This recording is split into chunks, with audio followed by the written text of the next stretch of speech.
Story number one has to do with El Nino. And I'm not talking about the weather forecast outside. I'm talking about Fernando Tatis. And then we're going to talk about the lineup changes and the way the dominoes are falling and pitching. I mean, there are a lot of baseball topics on the table.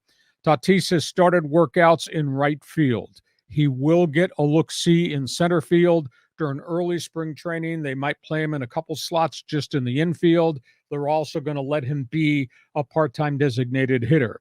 You know, the Padres storylines as we start this camp is how healthy is he? Can he stay healthy? Wrist and shoulder. Can he cope with being public enemy number one? We thought Manny Machado got booed a lot of places. I think Tatis is going to get some of that belligerent reaction from different fans. And then thirdly, where do you play him?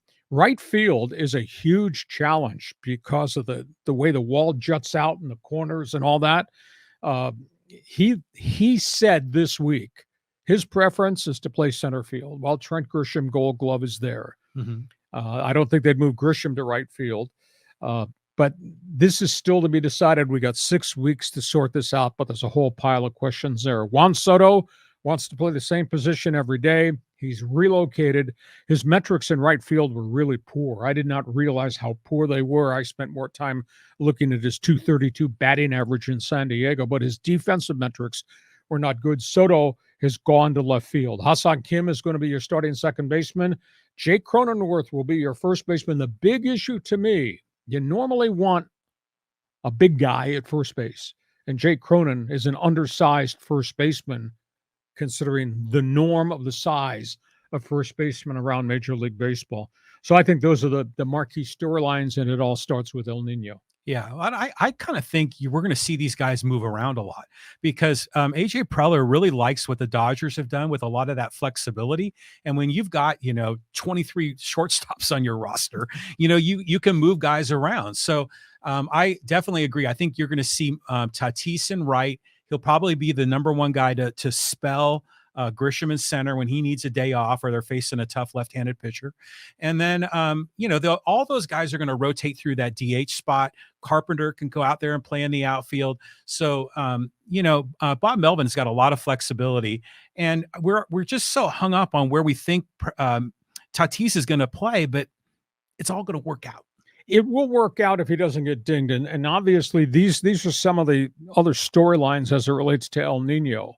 The torque of a home run hitter in his wrist is really a violent swing.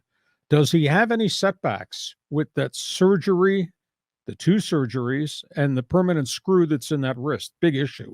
He says the shoulder has been no problem. Now, he's going to have to change the way he plays. I don't think he's going to be allowed to be sliding headfirst into bases. That's a big issue. Mm-hmm. And because they don't want him at shortstop diving for balls, landing on his shoulders, that's why he's a right fielder. But now you get into the issue of diving for fly balls, running into the wall. So there's a number of things there as it relates to his style of play. And then obviously, I think there's going to be just enormous pressure points on him emotionally. He's going to be the storyline every time they go play on the road. Mm-hmm. Oh, it's that guy. Look what that guy did. Mm-hmm. He got suspended. This guy got hurt. I don't think it's going to be easy for him early on. He's just going to have to weather it, steel himself against whatever type of junk comes out of the stands from fans in places like Philadelphia, New York, etc. But that's a storyline worth watching. Now,